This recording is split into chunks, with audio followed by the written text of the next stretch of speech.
Community involvement is important for us and our team is because that's part of our core values.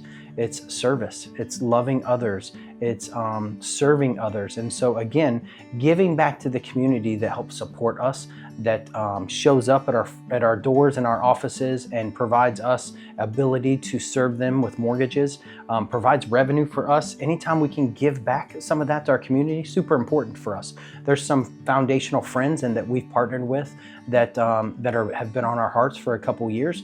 And so just even something as simple as showing up and coaching a youth basketball game, right? Or being a youth baseball coach, or being a small group leader at church, volunteering through your church, giving back when there's a service project. Those things are important to us because it's not only what we're about, it's who we are in our core values. So if we're not, again, acting those out, then we're just speaking that.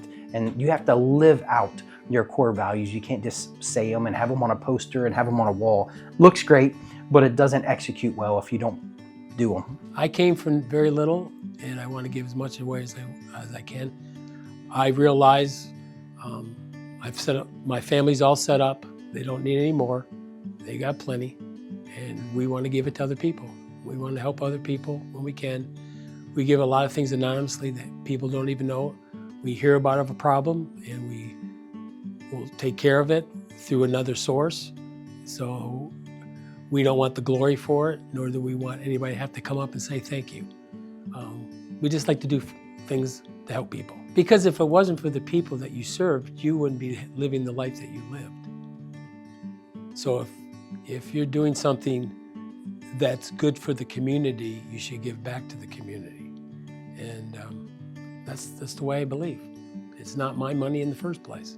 Over the last few years, we've really decided to codify our giving and with budgets and plans and really involve our staff with causes and organizations that they feel drawn to, and not just kind of randomly handing out money for people who knock on the door. Or with O'Huddle, I actually met Sarah in a leadership group a few years back, and O'Huddle had been going on for a number of years, and I had actually no idea.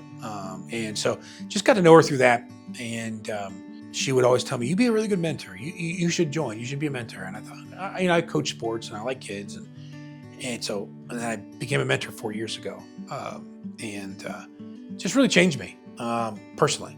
That's something that Matt really got involved in with just initially one-on-one mentorship, and then he's been doing that for several years, and then that kind of I guess morphed into where we do a feeding program with them that hits a little bit home to me. Just my husband and I foster, and a lot of those kids come into our home with food insecurities. My husband was in the foster care system, so food insecurity is something that he was familiar with and would, so I can resonate with that.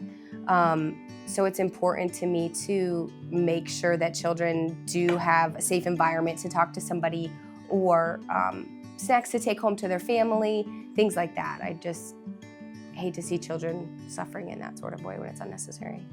Another organization we work with is the Forget-Me-Not Baskets, and it's such a unique organization because of who they serve and how they have built it over time. It's an organization that helps families that go through like sudden loss of a child and during pregnancy, and it's one of those things that you don't know how many people have gone through it, because it's not something you generally announce. And for somebody to see that and build an organization that now services dozens of hospitals and dozens of, all throughout the state, and she didn't get a big endowment or anything. It's just grit and everything to do that. And so that was number one. And we actually had some staff members that walked through that, and we saw Forget-Me-Not Baskets personally kind of stand in the gap for those ladies when that happened. And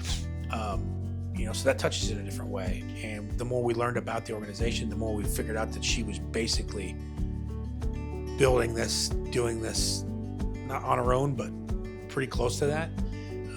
We knew she needed help. She's just wonderful. Yeah. She just, and it's like, they just, even the littlest things in like those boxes, like they just know that it's what it's meant. It's like the meaning behind it all is just wonderful. I was able to volunteer for the elephant run this year. That was my first time for that, and so that was pretty impactful. My daughter and my son and I were able to help hand out the medals for that. And Peyton goes, I think, every other month and helps put together the baskets and stuff like that. And so it's a great organization. This is where we live. This isn't just like me trying to make another dollar or our office just trying to make another dollar. This is where we have built our families. This is where our homes are, and we want other people to feel that joy as well.